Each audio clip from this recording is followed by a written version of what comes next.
starting valve. Jutewerken Burmeister wine instruction film. Starting valve to K90 GF engine, replacement and overhaul. This operation is also described in the instruction book, Volume 2, Maintenance Part 907-4. Before we commence work, we must follow 4 safety regulations, namely, stop the engine, block the starting mechanism by closing the cock to the starting air distributor, connect the turning gear, open the display cocks. And so now this has been done, we can begin changing the starting valve. One prerequisite is a normal set of tools, including a dynamometric wrench and a spare valve to be obtained from supply. The special tools required are a grinding tool and a special extractor intended for the starting valve. We must also have an abrasive available, carborundum 200, as well as a cleaner.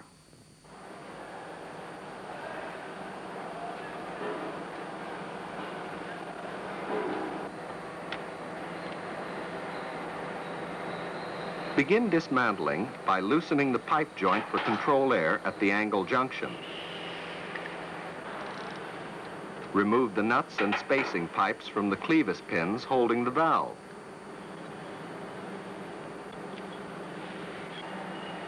Fit the extractor and fasten the 2 pins in the special extractor mounting holes on the valve.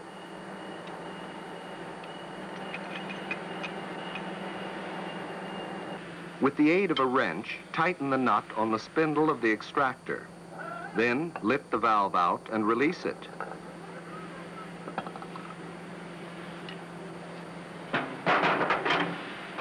Now give the hole in the cylinder cover a proper cleaning and inspect the valve seat carefully. If it is shown to be sooty or burnt, it must be ground with the grinding tool. First fit the guide onto the handle of the grinding tool, and then the milling attachment.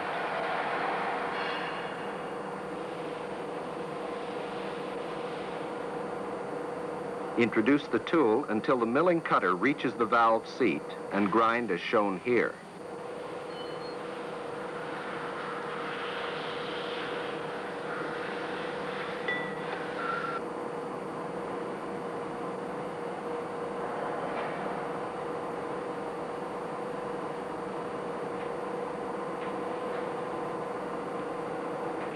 Now we shift the milling attachment to the grinding wheel. We apply carborundum 200 and a few drops of cylinder oil to the wheel.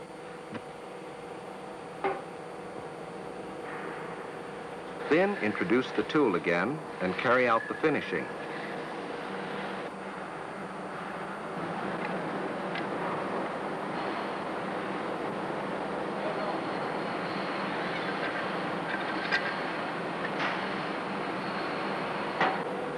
Make another proper cleaning and check the valve seat again. The seat should now be smooth and free of burrs and other defects. Dry the replacement valve clean and lubricate the new O-rings with a drop of oil before placing them in the valve.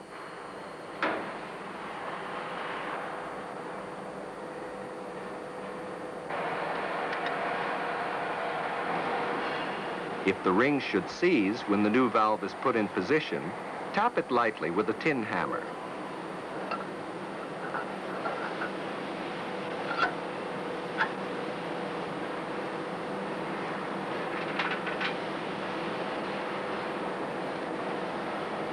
When the new starting valve is in position, put the nuts and spacing pipes on again. Tighten the nuts with the dynamometric wrench to 215 Newton meters or 22 kpm.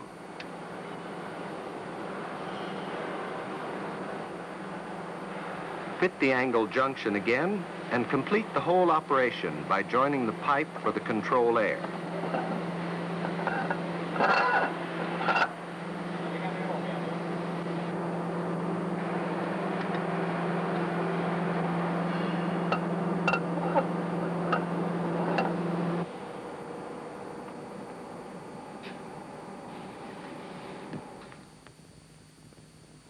Overhauling. When doing work of this type, it is important that the working area is clean. Paper, plastic foil, or something similar is excellent to spread out on the workbench. The special tools we need for an overhaul are an emery roller, a mounting tool, and a special pin spanner. Carborundum 200, grinding paper, cleaner, and a normal tool kit are also necessary. With the aid of a hexagon spanner, the screws are loosened at the top and the lid can be lifted off, so that the spindle will not cut into the seat. The pin spanner plays an important part here. Hold the spindle firmly with the pin spanner. Loosen the nuts holding the valve spindle.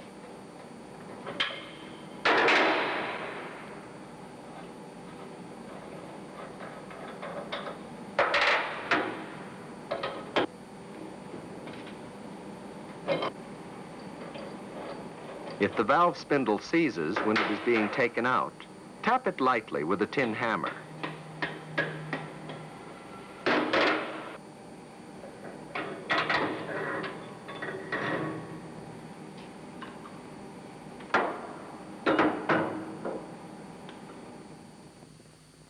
To remove piston and cylinder units, use a special fitting tool. Note how the tool is introduced into the valve. Note that the tool is inserted from the same direction as the spindle has been removed. Put on a washer and nut. Then the whole package of cylinders and pistons are gathered together and can be easily removed.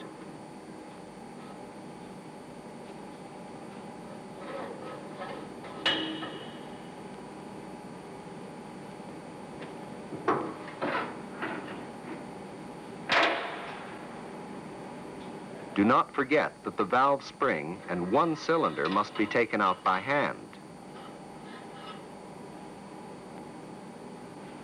Begin by disposing of the old O-rings.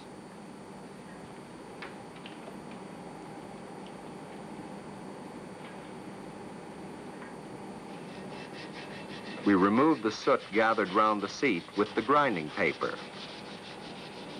By means of the emery roller, the grinding surface of which must be carefully checked to see that it is really smooth and absolutely even, we will grind the valve seat. If the tool seems flawless, we apply abrasive, Carborundum 200, and a few drops of oil.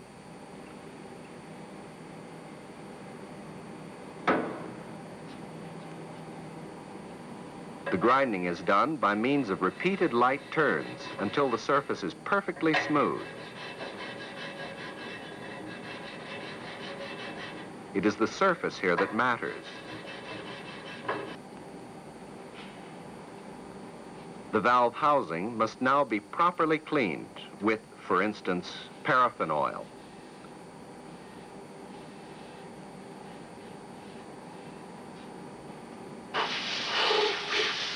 Blow it completely dry and clean.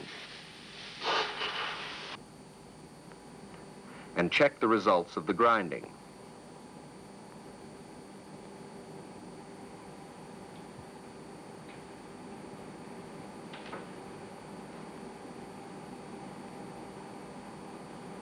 The valve spindle and the valve housing should be ground together, and here the pin spanner is used again.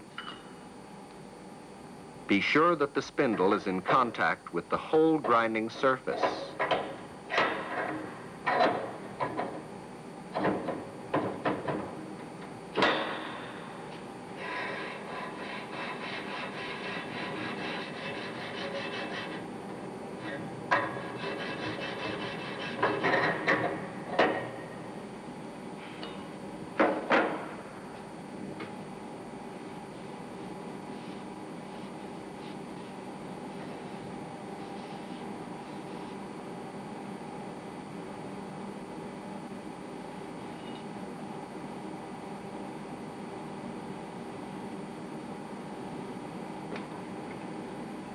clean all the details in, for instance, paraffin oil.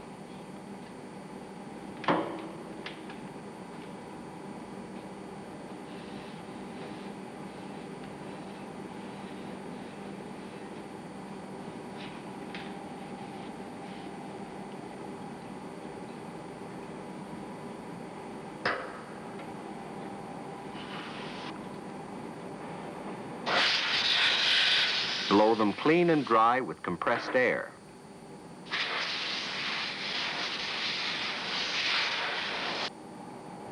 Finally, lubricate them with cylinder oil or Molykote grease. When the valve is to be reassembled, it is important that the details are taken in the correct order. Begin by putting in one cylinder and its valve spring in place.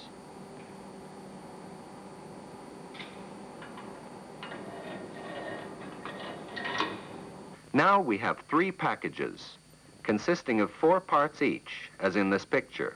At the left, we see a spacing ring, and then the guide, which is the smallest unit. Then comes the piston, which we recognize by its fluting, and lastly, the cylinder. The cylinder is easily identified by its holes. We place the parts on the fitting tool as follows. First, a piston, as we have already placed one cylinder in the valve housing by hand. Then come the spacing ring, guide,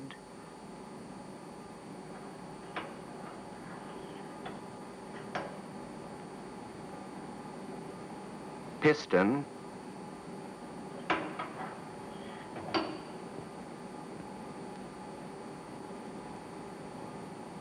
and a cylinder. Then comes the next package, spacing ring, guide,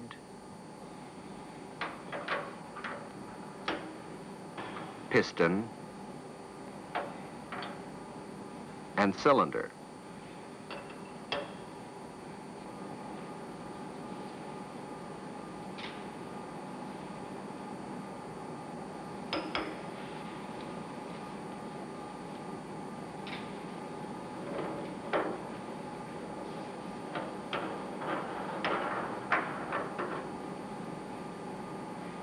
When the tool is fitted, we place it in the valve housing.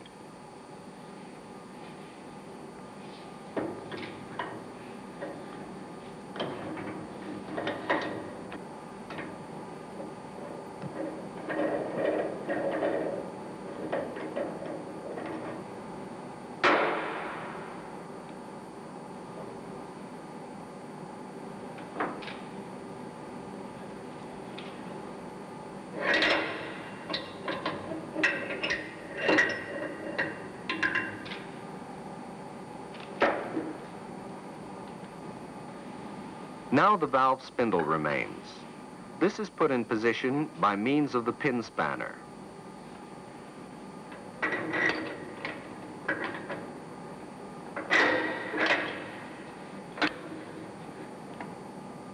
Put on a washer and nut, hold firmly at the other end with the pin spanner.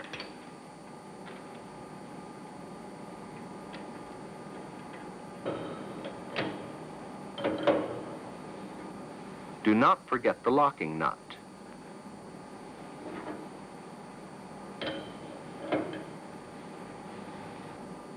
Put the lid back and replace the screws. Tighten them with the hexagon spanner.